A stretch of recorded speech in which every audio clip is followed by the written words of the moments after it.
Balraj Khara, how you doing, brother? You good? All good, thank you, mate. All good. Well, thank you for coming down. I know we had a little bit long delay. Last minute request. What can I say, man? What can I say? We got there in we the got end. there in the end. How's things going, man? Yeah, it's been going well. It has. Training's been going well. Just enjoying the boxing career now. I am. Good, man. I'm following you on Instagram. All I see you doing is training, man. Training. You got to live the lifestyle. Boxing is a lifestyle, and you got to live it correctly. You have to.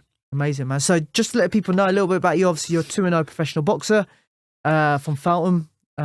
You've got a fight coming up on the 29th, isn't it? 29th of October 29th at of York October Hall. At York Hall. This is actually be your third outing out in York Hall, isn't it, man? That's it. What do you like about the arena? What's going on with that? I think it's a great venue. It is. I like the crowd being on top of each other. So as an amateur, a lot of the fights were gym fights. So when you're just in that close encounter and you can hear the crowd when you're only like a metre or a couple of metres away from the first person of the crowd, I just love it, enjoy it, I do. And then when the people on the balcony and top everything, it's just a great atmosphere, and it is. Is that far? That's not far from where you live, I take it as well. Well, it's just the other side of London, so it's not too bad. Yeah, man. And so you do obviously like competing there, and you like the noises. Everyone says that about the arena. It's something different, isn't it? It's something quite unique. It's good. Like when you're in the big arenas, it's great. But if the big arenas aren't filled out, it's not the quite same atmosphere. I know.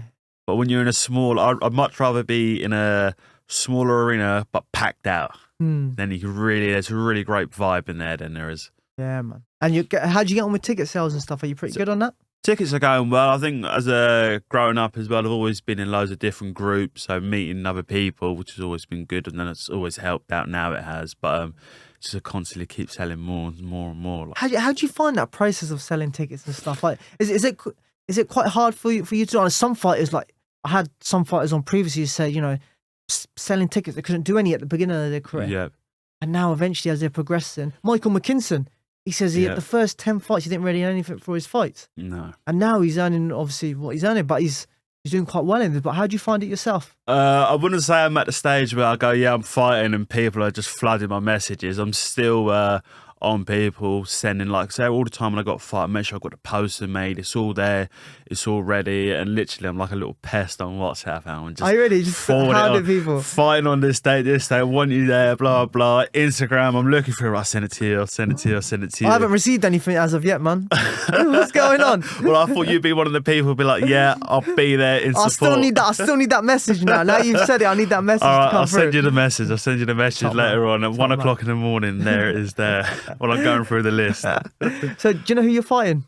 I personally don't. I've been told a name, but I don't really look into it too much. I think, listen, I've got a good manager and I've got a coach around me. So whatever they say, who put them in front of me, I trust them. And whatever they say, I'll do. But then I think more importantly, you've got to take the person who you're fighting, how they come on the night of the fight. They have to. Because you could plan a game plan, everything, he's going to do this, he's going to do that, all right, do this, but then he could be completely different on the night of the fight, and now you're going to become unstuck. Now you're going to think, right, what do I do? But wherever you just stick to the basics, work on your jabs, work on your slipping, your footwork, don't get too complacent, do what you need to do, and then the fight, then as you build confidence, you'll know what works in the fight and what doesn't then.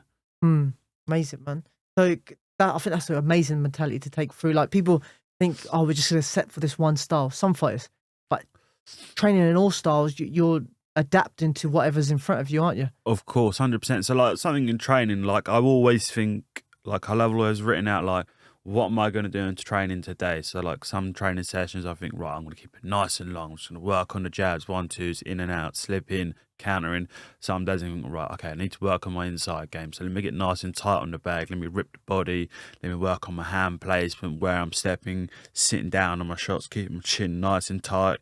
And then some rounds, some days at training, I'm thinking, right, let me just work on my footwork. Let me just work and get in and out of range, just popping the jab. So I think you need to work on all aspects of your boxing ability and have more tools in the toolbox. Yeah, man. And who are you coached by? Who are you managed by? Who's in your team? I'm coached by John Holland and then managed by his father, Harry Holland.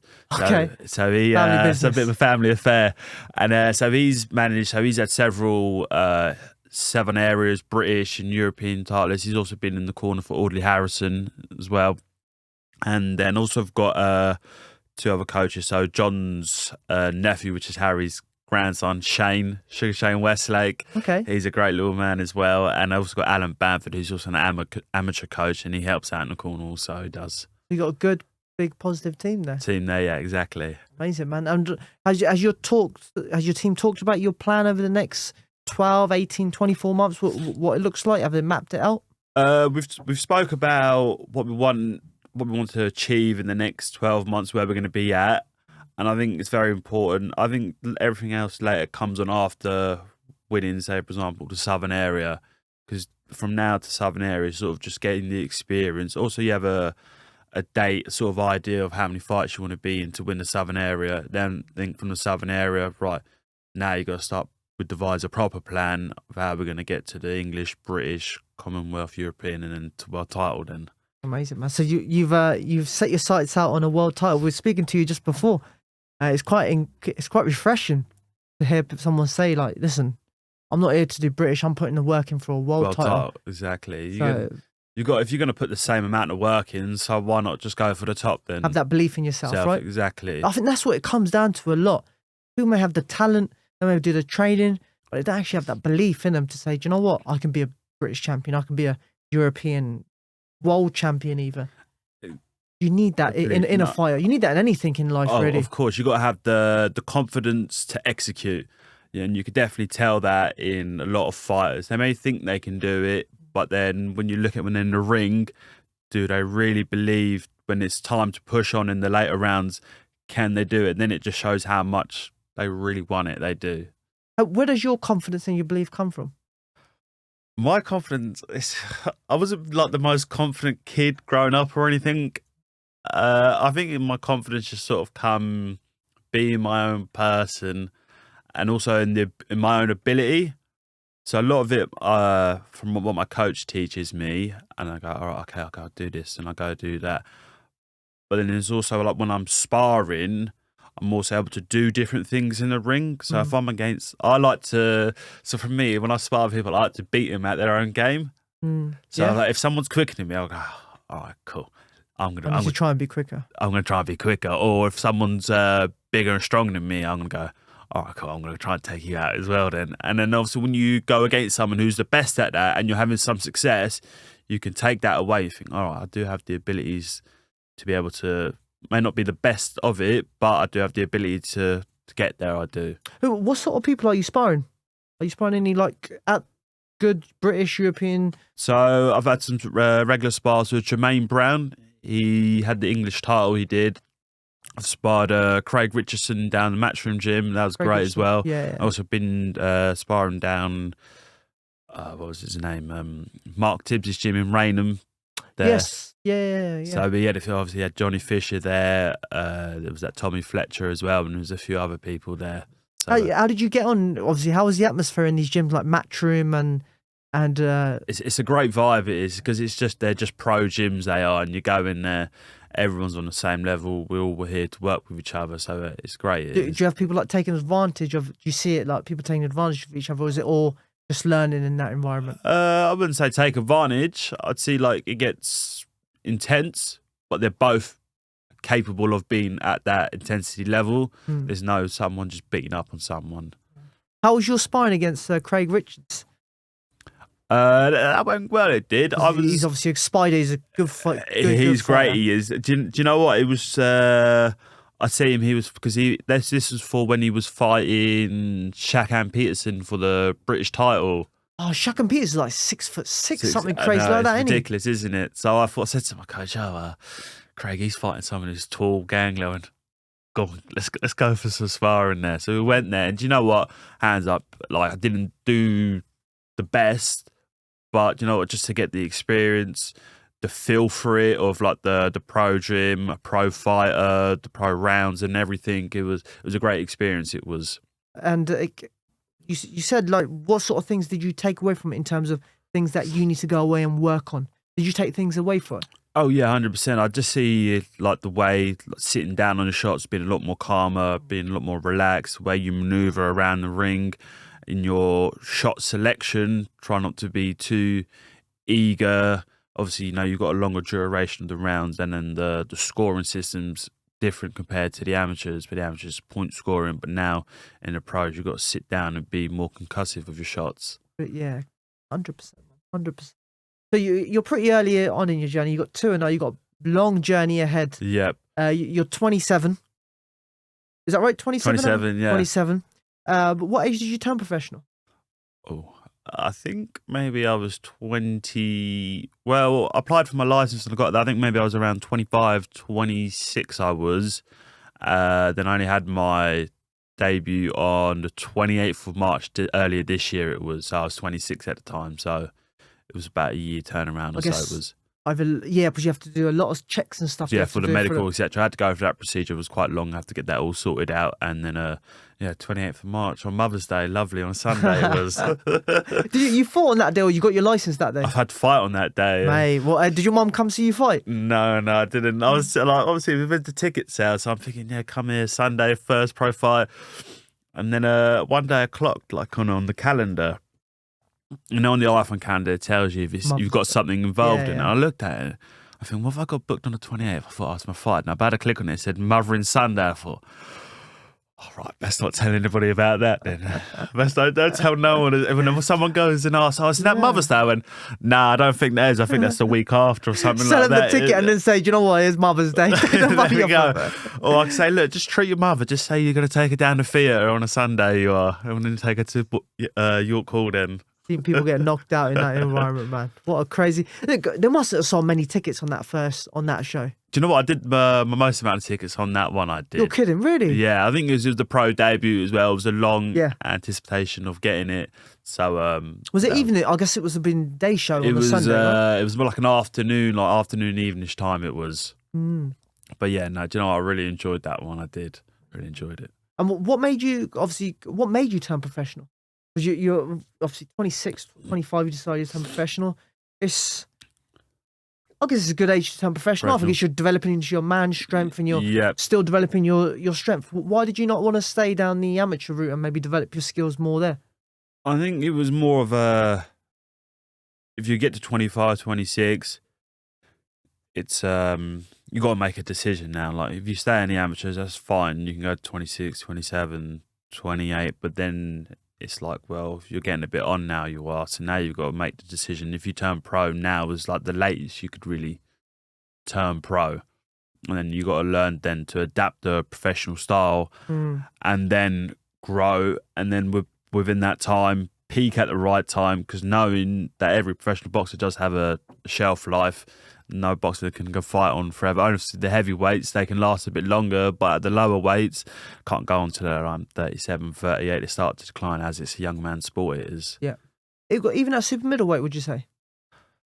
How do you feel? How do you feel now? I feel fine. I feel good. You're in your prime now. Yeah, exactly. I feel good. I think also I live a good lifestyle as well. That definitely has a massive effect on it. When you're not blowing up during in between fights, just means you have to lose loads of weight and you have to kill yourself. Yeah. Like I know I've only this going to my third. Well, I don't like to say camp. I like to call it a lifestyle. I do. Yeah. It's never a camp, but I've never been no more. So I compete at 76. I've been no more than like 81, 82 kg. So I walk around at that weight. So when then it's time to lose weight, it's not a hard thing for me. Do you know what? That is a brilliant mindset to employ. It's a lifestyle. You see many boxers. I mean, Ricky Hatton was known for it. Yeah. Who else? Josh Taylor, he's been known for it. All these fighters, they blow up in weight. Right. And then they have to do work so hard just to lose that. Better. Tyson Fury was massive for it. He always used to blow up massive and then have to lose all that weight. And you waste this 6 weeks of your camp just trying to lose weight. Just trying to lose weight instead of you actual working on your boxing skills. Now, don't get me wrong, I'm not going to say, like, I do have a drink here and there, but if I do drink on a Saturday, I'm always making sure I'm at training on a Sunday. Make sure. You can't say to your coach, if your coach ring goes, oh, where was you Sunday? He goes, oh, I was out drinking. What? So hang on a second. You're a professional boxer, you are. All right, if you want to have a drink, fine, but hold yourself accountable and make sure you come to training. It's like you wouldn't go out on a Sunday and drink and then not show up to work the next day, would you? You'd have to go in, like, you should handle your business. Yeah, exactly. It's my job as well. So regardless how I'm feeling, I've just got to show up and to deal with it, and that's on me. It is. Yeah, man. And do you work alongside your boxing, or are you? Yeah, I'm working full time as a roofer. I am. Did you roofing? Yeah. Mate, how's that graft? It's all right. Don't you know what? You get used to it. Once you're up on the roof, it's all right. It's the climbing up and down the ladders that get you. They do. Mate, who do I know? I don't know if you know Joey McIntyre from Portsmouth. Right. Okay. He's a light heavyweight English champion. He does roofing, and he's built like a shit. So strong. And then Sam Noakes. Yeah, I've heard of him. Yeah. Sam Noakes, like lighter weight, 60 kilos. He's a roofer as well. It's a tough trade you do there alongside your boxing, man. Oh, yeah, especially when you're slugging up 40 kg worth of felt up a ladder, just staying up there, popping them up and that. But it's a good workout in itself, it is. 100%. So you're getting extra training in already. Exactly, yeah. Just staying fit throughout the day and not just slouching over doing nothing. How does your training schedule look? Obviously, alongside your work. What sort of training do you do? So in the mornings, I would run in the morning and then I'd go to work, come back, have something to eat, and then I'd go training. And that'd be Monday to Friday. Oh. Saturday, I would relax. That's my rest day. And then back to training on a Sunday, then I will be. Just that one day? Is it just a light training session on Sunday? Sundays are one of my main sparring days. It is. Is it really? Yeah. So just imagine going on a drink on a night out. I don't think I could do that. Going on a night out and have sparring the next day. So, yeah, unless you know you've got easy sparring. Yeah, well, it depends who I've got in there. Whoever shows up, it does. But obviously, there's a few boys who are there constantly, and you're always just like, oh, right, this is going to be a tough session. How many sessions do you normally spar? How many rounds do you normally get in? Rounds anywhere like 4 to 6 rounds I do. So obviously I'm with the people in the gym, but if it's outside or someone coming in, it's always different. But then I'm sparring like 2 to 3 times a week. I am. Are you ready? Mm. What's the biggest difference? What's the biggest transition you've seen from the amateurs to the pros? In terms of sparring, in terms of fighting, what's the biggest thing you've seen? Obviously the main is the style, it's a duration, it's 3 minutes obviously you start off with, and obviously they get longer, so you got to know when, you got to pace yourself. Also you got to know when to go up and down the gears, because you don't want to blow yourself out too early. Also sitting down on your shots, being a lot more patient, a bit more relaxed, but putting a lot more intent behind your punches as well. So that takes it out of you as well, because then you think, all right, I've got them against the ropes, All right, let me open up, bang, bang, bang, bang. And you go, all right, let me go again, bang, bang.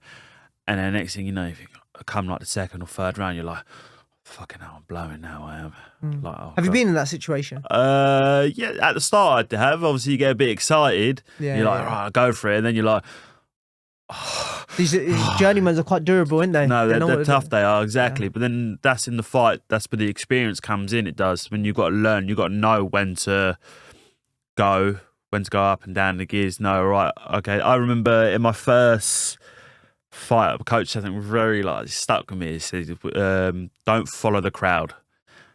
And I remember in the first fight, I hit the geezer with a shot, and I was over like clear right hand, and the crowd. Rah, and most people think, oh, yeah, I got him now, go for it. But I knew that how I'd hit him, it wasn't enough. It was enough to warrant for me to follow up on it.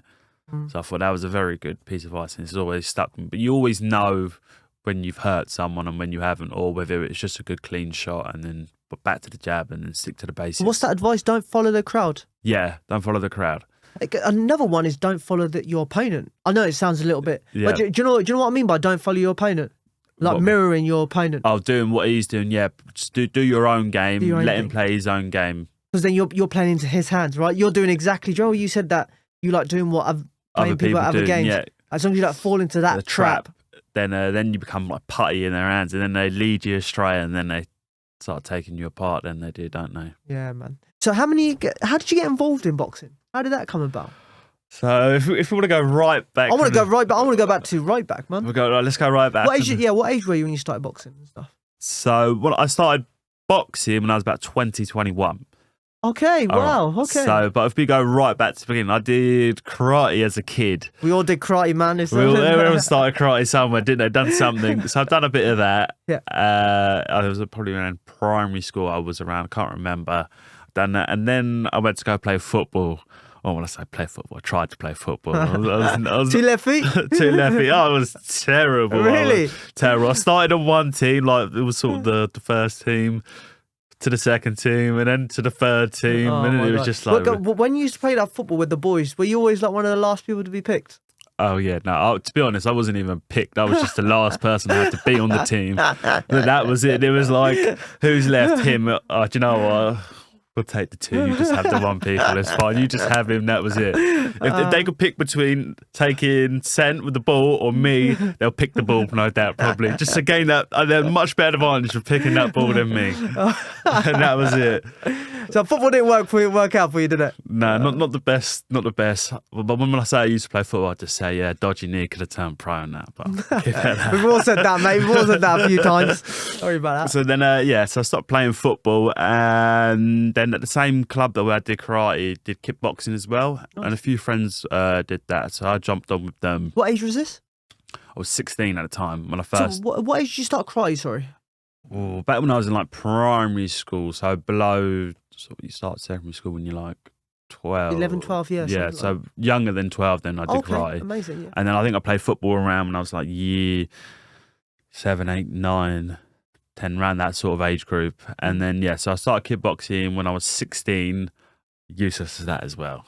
Listen, if anybody tells you when they first saw me, I knew he'd be a world champion, they're lying. Don't believe them. Don't believe them whatsoever. Because if you saw me back then, you'd look at me and go, if someone said to you, he's going to be a world champion, you'd look at him and go, all right, mate, good one. You just stick to yourself there, yeah. So if anybody says that, they're lying, they are. But so I started kickboxing when I was 16, got better. Then I had a few fights, and then I just kept at it, really, getting better, you could say, just sticking at it. And then my hands are always better than my feet on my kicking. And then then from kickboxing sort of transitioned into K1, where you're allowed knees, and you don't wear the shin pads either. Is that knees in the face? And... Yeah, exactly. It's not very man. nice, is it? Yeah. Especially when you're kicking and you're clashing shin to shin. It's like, do I really want to do this? Could be at home watching EastEnders. Like, don't really want to do this. You see those Thai people? Have you seen those? They like kick trees and they're like shins are something crazy. I'm just cringing. I am. It's just I don't know how you could do that. Yeah, but then after that, as I started going up the levels in K1 with better opposition, I could only really kick to waist height, and I'm thinking, it's not going to really work out for me. But then I thought, all right, let me try out the boxing. And so then I was just boxing in general, just going down there for training and etc. And then one of the coaches just said, "Oh, why don't you just try out amateur boxing?" I thought, "All right, go on then.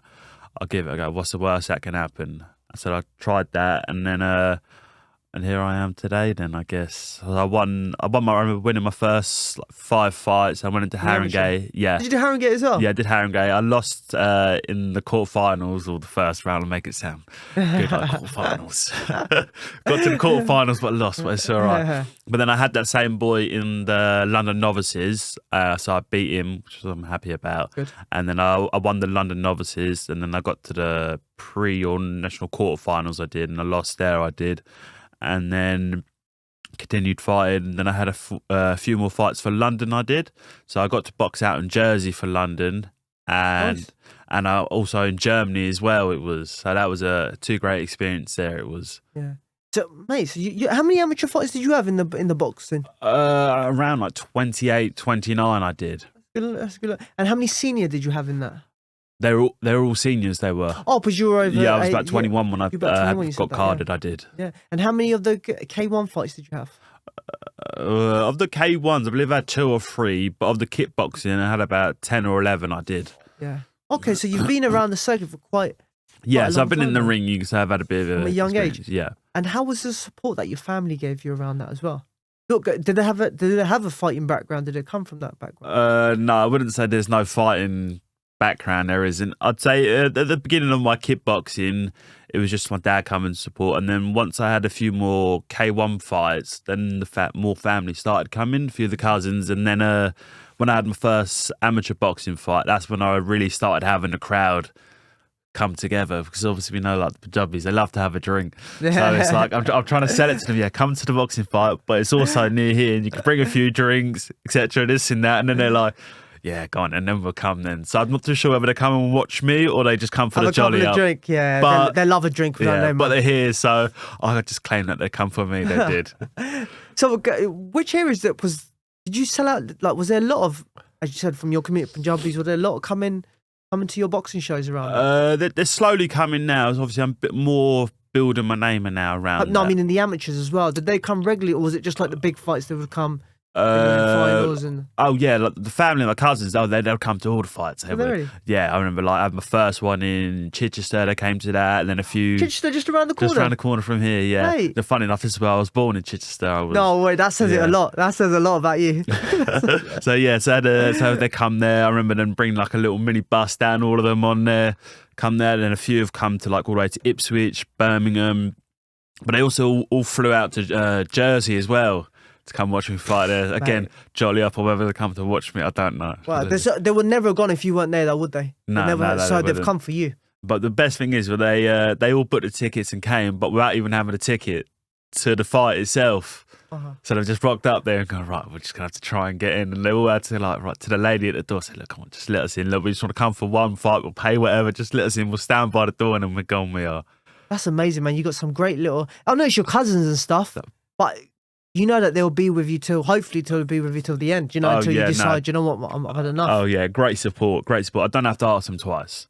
If I say, look, I'm boxing here, they go, all right, cool. Let me just chill. They're free, and then they'll be there. So you don't have to message them 1 o'clock and tell them exactly, WhatsApp. Just all I'll do is say, oh, you come to the fight or whatever, and they'll be like, yeah, we'll be there. It's fine. So it's good. It is. It's good. No, man, that's amazing. That's amazing. That's the sort of people you need. So yeah, I'm very happy in that sense as well. I am. I got a big family backing from them. But how? I mean, when you told them that you want to start boxing, when you told them that you want to do K1, when you told them you want to do kickboxing, were they saying like sort yourself out, or were they like very supportive?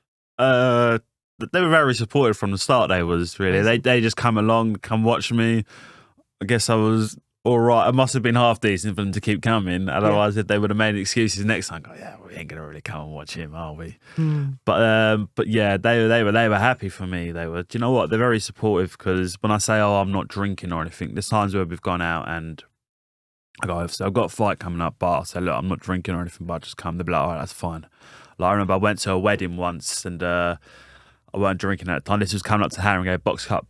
I went to the wedding and everyone's like, they've got the glass in hand, the drinks goes. And one went, you're not drinking because you're fighting and stuff. You know, it's happy. It just makes my life so much easier. It does.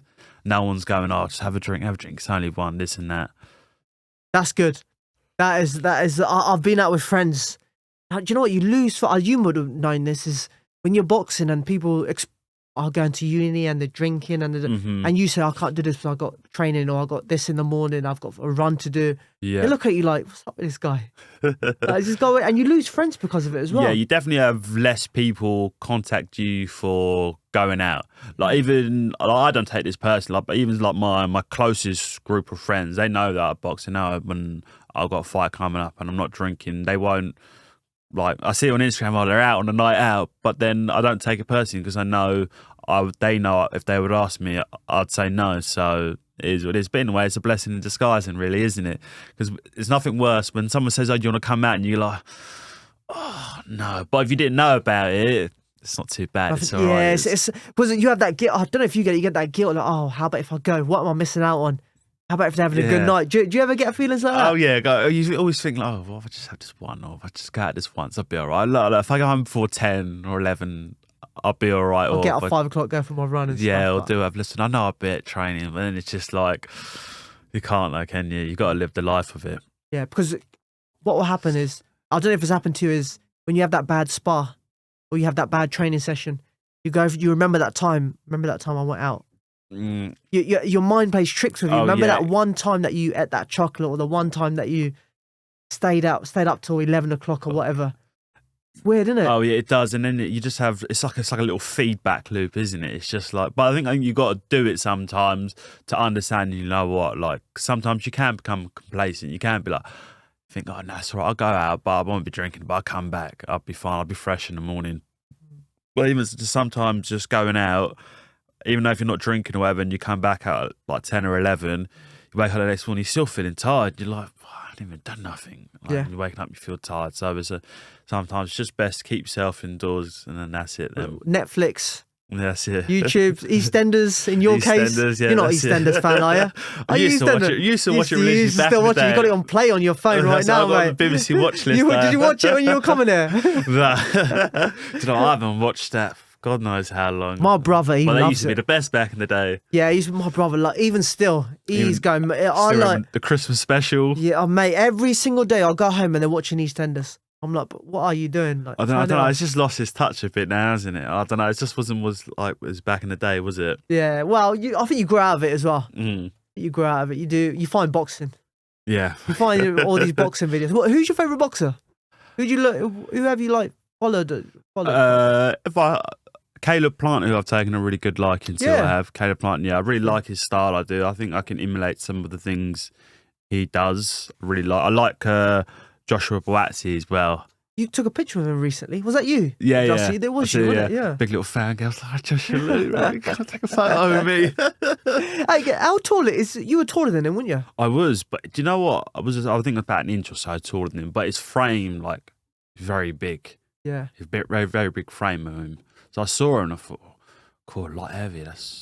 He looks big there, he does. Obviously, he's walking around. He ain't got a fight coming up just yet, but big stature. And obviously, when they slim down, obviously, they're still going to carry that sort of power. You see him in the weigh-ins. It's kind of strange. I see him. His frame is very slim. Like, and I think this guy. I thought he's like. Looks I very thought he's like small, looks 69 very deceiving, kilos. Yeah. But he's very deceiving. I think that's the word. But I spoke to a guy because he used to box over for GB, won silver, and one of the guys I used to spar with, Greg Breede, he was a cruiserweight. Okay. And the light heavies used to spar the cruiserweight. And when Greg come back, he said, I sparred Josh Barazzi. I said, how'd you get on? He punches like a cruiserweight. He punches just as hard. So he's got something about him that garners his strength, isn't he? There's something behind that's that. it. Well, you see him how he fought against Craig Richardson. What a fight that was as well. Straight from the first bell, he just wasn't letting go. Every punch was with intent. I think the way the Boazzi punches, he's just everything behind it is with bad intentions, very spiteful. But Craig Richards, what does it say about his chin? Oh, very dual, very tough. You know, he's got massive heart. Like to have someone there from the first bell opening to be banging out at you, and you're still there in the back in the fight. That says a lot about Because him. he was losing the fight, wasn't he? If I remember, he was losing that fight. Yep. And then it's quite easy to say, do you know what? Let me just, let me call it a day. Let me do just enough to survive. But he was always in that fight regardless. And he's a big person as well. Craig Is he really? Richards, He he's looks big as well. He's got very like long, gangly Call him arms. Spider, as well. don't they? Yeah, exactly. But then I'm surprised that Shakan Peters, he makes. I don't know. Well, he Did you makes see- light heavy now, but he's 79. Yeah, mate. Did you see him against Dan Aziz? This is the I fight watched a difference bit of it. between Yeah, I watched. But it was massive, like two little school kids, wasn't it? 1 year 11, 1 year 7, looking up like that. Yeah, it brings you back to the days, doesn't it? Wow, man. Yeah, that was amazing. It's like Callum Smith and Canelo as well. Yeah, the height difference in that was just ridiculous. 6'4", 5'8". Oh, what's your height? 6'1"? It's either like 6'2", 6'3". Oh, okay. I took 2-3 inches off you. Sorry, mate. Nah, man, it's good, man. So, your family was quite supportive for you. Yeah, very. Even more supportive when you turn professional. Oh yeah, even more now. They love it. They do. They love it. They love it. It's a good day out for them as well. They enjoy it. Yeah. So And now they're all going to come to. I take it they're all going to come to your show. How many tickets you sold for this show? I'm doing well with the numbers at the moment. I'm done about 70, 80 tickets sitting at the moment. Amazing. Still got a bit of time left, but then it's always like it's the following up of the people. Like you put the first feelers out, and they go, "All right, I'll get back to you doing this," and then you got to follow up on it. All right, let me ask this person, let me ask that person, and they try and get a group together. I think roofing's not the future for you, mate. I think sales is for the future for you. I think you'd be sick at that. But you got all the methodology and things set in place. You know the process. I'm knocking on customers' doors and why are you getting a new roof? Can I interest you in buying a boxing ticket as well? Do you know what? That could be a brilliant. What a way to get in. Have you tried that? Do you know what? I've had a few customers from jobs come to my fight and I talk to them, say, oh, yeah, box like this. Do you know what? Funny enough, I had the last job I was at, we was just talking in general. He goes, oh, so what you do? I said, oh, I box professionally. He goes, oh, I thought so. You had a bit of a bent nose. I thought you was maybe getting a few little tear-ups on the weekend. I'm fucking hell, is it that bad, is it?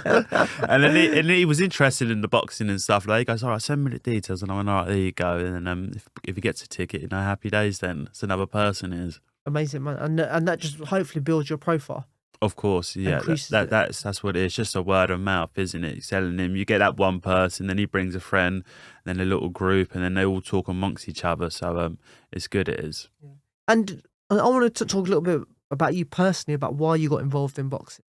Yeah. Were you bullied at school? Yeah. Were you, there's something in us that want to be fighters, right? Yeah. What was your why to becoming a fighter? I think it was more of the respect, really. Yeah. More than anything that comes with being. Is it in the community respect or is it self-respect that you want? I think in both in general it is having a bit about yourself. Know that obviously I couldn't play football, I was terrible at that. But then having I wouldn't say I was like the runt of the litter being bullied, but I wasn't at the top. But I'd say like in between to the bottom, I'd say in that hierarchy, in that social hierarchy, you could say. But then obviously with the kickboxing, you sort of go there and you feel like a sense of belonging, a sense of self-worth there. Because, everyone gets along, everyone's doing their own thing. And then when you start winning a few fights, people start treating you differently, they do. And you get that bit more respect from people and you think, all right, okay, this is nice, a lot. I enjoy this, and people start paying you respect, and then you give yourself some more respect than you do, and you start carrying yourself in a better way you do, and you gain that confidence like every training session, every fight you do.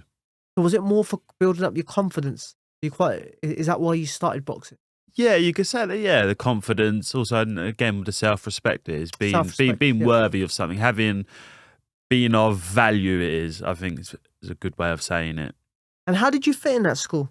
You said you were sort of the mid sort of section. I mean, you're obviously Asian descent. Yeah. You're born in where was it? Feltam? Feltam, Hamworth. Yeah. So was that quite a multicultural place? Now I would say it's getting more slightly multicultural. Back then when I was at school, it was probably just, if I'm looking at, I remember looking back at the school photos, and the primary school was probably me, one other black fella, and one other, and that was about it really. What is that in the year? In the year. So that was, but to be honest, if that's what you've gone into, then that becomes a norm then, doesn't it? You don't know any other different. It's like when people say like, oh, you was the only like brown kid, or like there's one other, and they go, wow, really? I was like, yeah, but then that's just a norm for me, this is what I've always grown up around. It's never been any different. And then same with secondary school, you have the few other odd people, etc. and stuff like that. But like I said, again, it's just a norm for me, it is. And did you experience any racism when you were at school or when you were at college? I don't know if you went to college, but I went to college, yeah. It was one time in primary school, but that was about it, really. Primary school? Yeah. Were you about 6, 7? You could say around that, so really, wherever it is. Yeah, I remember it being point blank. But apart from that, I've never really experienced racism point blank. Maybe it might be a bit more institutionalized, maybe by like, oh, I'm picking because he's that, but nothing really face to face. That's but it's quite refreshing to hear that. I had someone on recently who said that he was a similar situation as you. He's brought up in a environment he was the only Asian person in school. Yep. And he experienced a lot of racism throughout his school years, and he still has the sort of feelings of sometimes he feels that.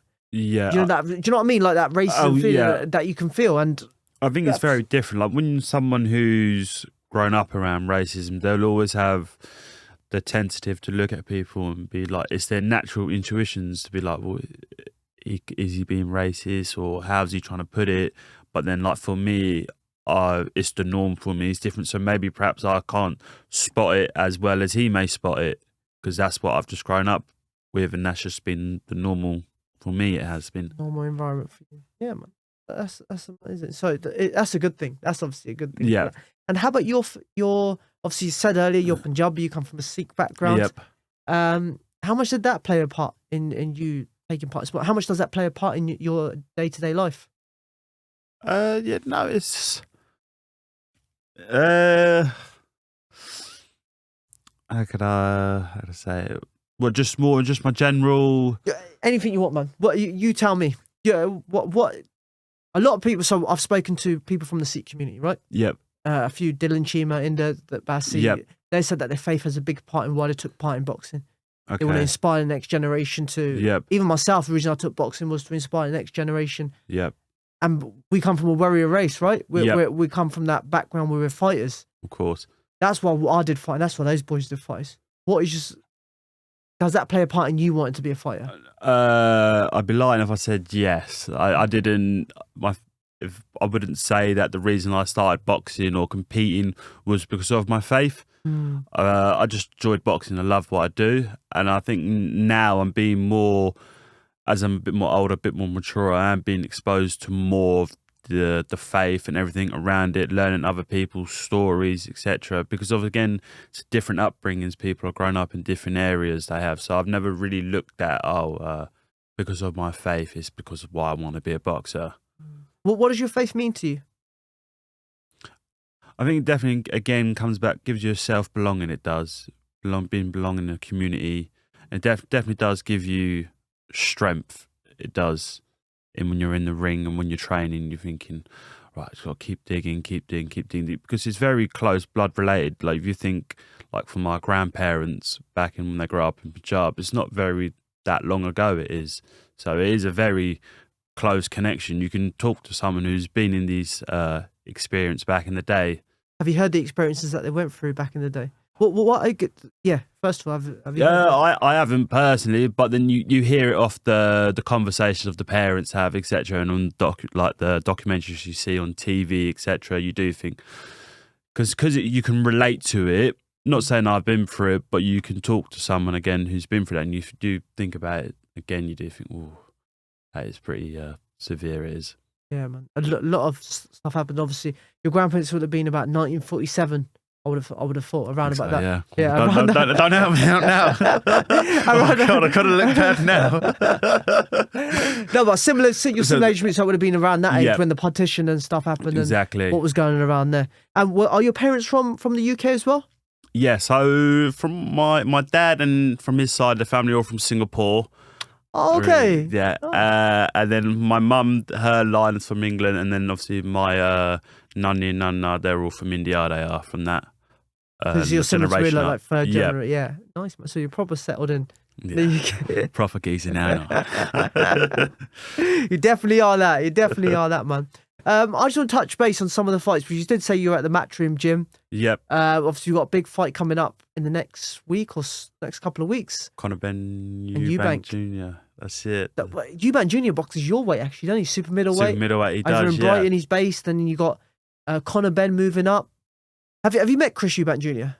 I haven't. Not face to face, I haven't. Nor have I met Conor Ben either. Oh, okay, no. So it'd be very interesting to see what happens. What do you think? Personally, I think Chris Eubank Jr. I think the advantages and disadvantages are with him. So I think with the advantage of the weight, size, power, experience, but also the disadvantages of being weight trained. Yeah, it may look good for the first maybe 4 to 5 rounds, but then is him being weight trained, and also there's a rehydration clause. So is that going to pay an effect on the later rounds? And is that where Conor Ben now is going to go up the gears and start to take him out then? But then also, even though Conor Ben may be going up in weight, is he used to fighting at that weight? So yeah, you may feel good for the first couple of rounds with you could put like a 5 kg or vest on you. You think for the first couple of rounds, I feel good. But then as the later rounds go on, it's going to take its toll on you. It is. I totally agree. I think I'm going to go with Chris Eubank. I think exactly the same reason. Experience, the people that you obviously experience, the weight, yep, the mindset as well. I think Conor Ben seems quite hot-headed, whereas Chris Eubank seems quite calm and he seems calculated, and he knows, he knows what he's doing. He knows what he's doing. He's been through it. Whereas this is new to Conor Ben. This level of magnitude. I think he has gone 12 rounds with Formella, I believe. Yes, against a German guy who went 12 rounds as well, I believe, if I'm not mistaken. Against a blonded guy, and I'm pretty sure he did. And when it was the lockdown on the Matchroom show. Okay, I think it might be in that Formella. I think is that Formella? Yes. Formella. So he's got some experience going 12 rounds. But not at this level. At this level, yeah. But also, I think reputation-wise, it all fails for Eubank. It does. Yeah. What's Conor got to lose? If Eubank wins, all right, he beats Conor Benn, but then they could also say and spin it and say, yeah, but you beat a fucking blown up welterweight, you did. So what are you taking from that? Or if he loses, well, you lost to a blown up welterweight who's not even had a world title fight or anything. Yeah. So again, but it'll push Conor Benn so far. It'll give him so much belief, so much stuff. He'll probably, he'll be ready for one of the top fighters. Oh yeah, definitely. He'll definitely rise to stardom and really increase his social. It was. Well, we want to see you increase the stardom, man. Yeah, no, definitely. I'll be up there. I'll be in front of GQ magazines and on the billboards and everything. Look forward to seeing that. We'll show people this interview when this happens, brother. No, is there anything that you want to leave us as well? We're going to thank you for your time as well, man. Sure. No, I just, you know what? It's always nice to show some appreciation. I want to say thank you for having me on and giving me this exposure. Also, I want to say thank you to everyone down the gym, like the coaches, just the sparring partners as well that helped me out. You know, and also like the supporters that always come down to all the fights regardless, and also the sponsors as well for really helping me out, the backing they give me. Who are your sponsors? So we've got a few. So we've got Broomfield Coffee, check them out. We've got MSL Cabling, we've got Darryl Ritz Catering Company, and we've got, who else we've got? So we've got spoke about Shane, so he's got his Sugars Boxing, so that's starting up as well. So those are my main ones, they are. Amazing, man. Well, hopefully they'll support you right to the top. Yep. You get some more sponsors on board when you win that British, European and then world title. And a world title. You'll be the first champion. You'll be the first Punjabi boxer to do it. That's it. That's the plan. That is. And represent with honour, man. Well, lovely. Thank you. For coming on, mate. No worries. Appreciate your time, guys. Guys, thank you very much for listening, and we'll catch you on the next one. Thank you.